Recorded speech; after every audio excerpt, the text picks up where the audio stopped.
La différence entre ceux qui s'effondrent et ceux qui triomphent n'est pas dans leurs circonstances, mais dans une seule chose, leur état d'esprit. Ce que je vais vous révéler aujourd'hui a transformé la vie de milliers de personnes qui ont compris cette vérité cachée sur les défis. Le pouvoir de l'état d'esprit. Vous avez un état d'esprit où les défis ne sont pas des obstacles pour vous, où les difficultés de la vie ne sont pas quelque chose qui vous arrête, mais un défi, un conflit qui surgit. Tout ce qui vous met mal à l'aise au premier abord n'est pas quelque chose qui vous déprime. C'est plutôt quelque chose où vous réalisez, voici le prochain domaine de ma croissance. Parce que c'est déchirant, parce que c'est si profond, cela porte en soi le potentiel de la plus haute transformation. Ce changement de perspective est crucial. Si vous voulez voir le négatif, ce sera négatif. Mais si les circonstances sont ce qu'elles sont, avec un état d'esprit qui est entre vos mains, vous pouvez transformer la situation. La plus haute transformation peut se produire, et c'est là toute la valeur. Comme le dit une sagesse ancienne, avec nos pensées, nous créons notre monde. Les circonstances ne vont pas changer, ce qui vous est arrivé ne changera pas, mais selon la façon dont vous orientez vos pensées, quelque chose à ce sujet va changer. Le pouvoir de l'esprit. Voilà pourquoi le pouvoir de l'esprit est si important. Car ultimement, à l'extérieur, les guerres et tout le reste ne vont pas changer parce qu'ils ne dépendent pas de ce que vous voulez. Vous pouvez seulement déterminer quelle sera la conséquence de ce qui vous arrive. Comment allez-vous le transformer? Allez-vous le laisser bloquer à l'intérieur de vous, vous rongeant lentement de l'intérieur? Ou allez-vous en faire quelque chose de différent? Tout cela est basé sur vos pensées, sur la réorientation mentale de vous-même. Comment garder espoir? Comment continuons-nous quand nous perdons espoir? Soit vous avez des personnalités très fortes à côté de vous qui réalisent que vous êtes sur le point de perdre espoir, et c'est pourquoi elles continuent à vous pousser. C'est pour cela qu'il est bon parfois d'avoir une fraternité, une sororité, ou quelqu'un dont vous êtes très proche. Ces personnes peuvent sentir, elles savent quand votre motivation est basse et que vous ne pouvez pas vous relever par vous-même. C'est pourquoi vous les avez. Elles viennent alors vous aider. C'est bon d'avoir parfois un lien comme celui-ci. La deuxième chose est que si quelqu'un perd déjà espoir, peut-être que la vision qui donne l'espoir n'est pas assez forte. L'espoir meurt en dernier, je le crois vraiment. Mais si l'espoir meurt trop tôt, ce n'était pas de l'espoir. C'était peut-être une idée que vous aviez, peut-être une pensée motivante, mais ce n'était pas l'espoir. L'espoir est vraiment profondément ancré, où intérieurement vous ne vous souciez pas de ce que 8 milliards d'autres personnes disent.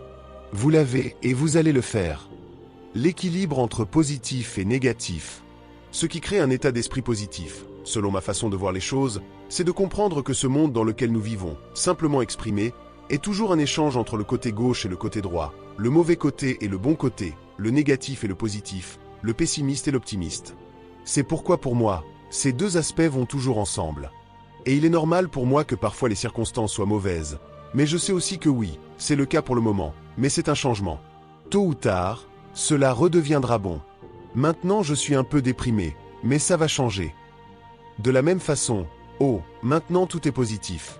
Oui, mais je sais que ça va changer. Les choses changent, rien ne reste ultimement comme il est. C'est pourquoi je ne suis pas sûr que ce soit un état d'esprit positif que je préconiserais. Mon état d'esprit serait que vous n'êtes ni coincé dans un état négatif, ni coincé dans un état positif. Votre perspective, votre état d'esprit, serait celui qui à tout moment voit toujours l'échange entre ces deux aspects. Et parfois, à cause des circonstances, pour quelque raison que ce soit, c'est plus basé sur l'un. Mais alors vous savez aussi, c'est juste une question de temps, je vais vers l'autre. Comprendre l'interaction de ces deux aspects et l'accepter, en sachant que la partie négative fait aussi partie de ma vie, tant que je veille aussi à ce qu'elle ne reste pas trop longtemps dans ma vie. Je peux avoir mes mauvais jours. Parce que se forcer à avoir des pensées positives, être optimiste. Je ne sais pas. Parfois on voit des gens le faire mais on peut sentir qu'ils ne le sont pas vraiment. Ils se comportent comme si tout était formidable, super, mais je peux voir qu'à l'intérieur, ce n'est pas le cas. Vous devez être comme vous êtes, avec les deux forces. Restez juste calme. Rien ne reste comme il est. Voyez toujours l'interaction des deux forces, puis calmez-vous à ce sujet et réglez-le. Et quelque part sur le chemin, peut-être que ça devient équilibré. La plénitude est le but de la vie. Il s'agit alors de plénitude. Il s'agit de savoir à quel point vous vous sentez plein. Si quelqu'un se réveille chaque matin sans aucun but, sans aucun objectif, mais se sent simplement comblé, pas besoin de but. Mais je pense que dans la société moderne, c'est probablement un phénomène rare. Vous avez tout plus ou moins, vous vous réveillez, mais il y a ce mécontentement. Vous ne savez pas quoi faire de votre temps, Vous ne connaissez pas le sens de « je ne sais pas ». Et puis je pense qu'il serait logique d'ajouter, juste comme motivateur, il est logique de donner un but à votre vie. Ce qui signifie que vous ne le cherchez pas dans la première étape.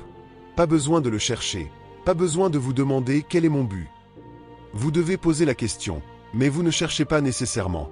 D'abord, vous donnez un but à votre vie. Vous pouvez dire que vous vous fixez une déclaration de mission. La première chose est juste que vous devez continuer. Vous devez faire quelque chose pour utiliser le temps de vie qui vous a été donné. Mais en chemin, les choses vont changer. Il viendra une période où vous faites, et puis vous réalisez que tout ce faire n'a en fait rien apporté. Alors peut-être que vous retournerez à l'idée qu'il s'agit de non faire, et alors vous ne faites plus rien. Mais ensuite, en même temps, vous réalisez, oui, mais avec tout ce non faire, je sais que je pourrais en fait faire beaucoup plus. Et vous recommencez à faire. Et sur ce chemin, vous allez découvrir la voie du milieu pour vous. C'est les deux. Il ne s'agit pas d'être actif tout le temps, et il ne s'agit pas non plus d'être passif tout le temps. Il s'agit d'être présent à chacun de ces moments. Les relations saines. Qu'est-ce qu'une relation saine? Je ne parle pas seulement des relations humaines. Je ne parle pas seulement des relations amoureuses. Il peut y avoir beaucoup de types de relations. Ce qui me vient d'abord à l'esprit, c'est que pour qu'il y ait une relation, il doit déjà y avoir au moins plus de 2 composants impliqués. Ces composants ont alors une connexion. C'est la première chose. S'il n'y a pas de connexion, il est difficile de déterminer un quelconque type de relation entre eux. Donc d'abord, nous avons besoin d'une connexion. Cette connexion peut signifier que, au niveau des sentiments, peut être basée sur l'émotionnel, sur vos états émotionnels, il y a quelque chose qui est en résonance. Ce qui signifie qu'il y a quelque chose que 2 êtres ont en commun. C'est pourquoi ça résonne. Si ce type de connexion est déjà là, je pense que c'est un bon point de départ. D'un autre côté, ce qui peut aussi arriver, c'est que dans l'esprit, vous ayez un désir pour quelque chose. Mais le sentiment n'est pas celui d'une connexion. Dans l'esprit, ça dit oui, je veux, mais au niveau du ressenti, ce n'est pas là. Pour moi, ce n'est pas un bon point de départ. Comment savoir si une relation peut se développer d'une manière saine? Je pense que vous devez commencer directement dès le début. Si le sentiment avec lequel vous êtes entré dans cette relation, peu importe le type, s'il y a résonance. Bien sûr, nous pensons savoir ce que nous voulons, mais la question est-ce que ce que vous voulez correspond à ce qu'une autre personne veut? Ce que vous voulez s'accorde-t-il à ce que, par exemple, votre chien veut? Et s'il n'y a pas de base, s'il n'y a pas moyen que vous puissiez vous connecter? Et après la connexion, que se passe-t-il? L'échange. L'échange, donner et prendre. Ce qui signifie aussi que si dans un type de connexion, si dans un type de relation, le flux est toujours unidirectionnel, ça ne va pas fonctionner.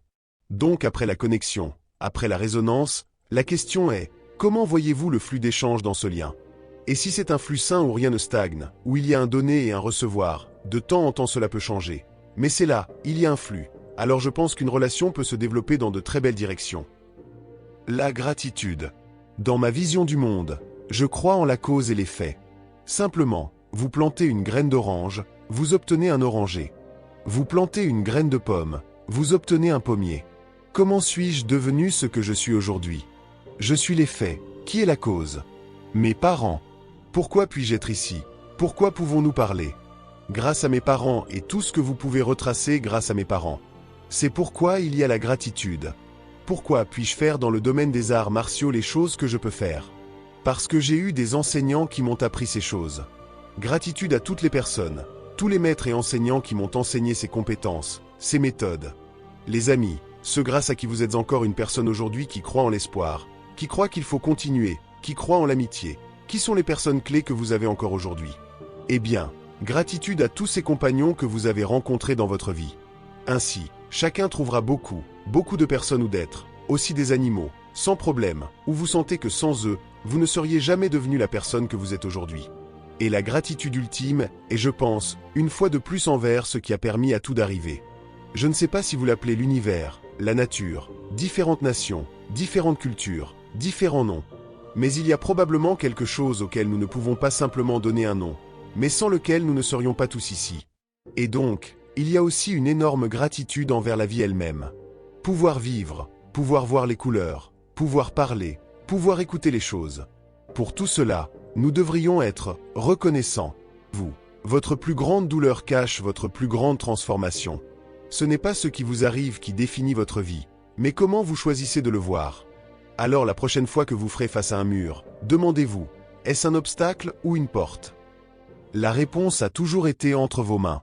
Maintenant, allez transformer votre monde.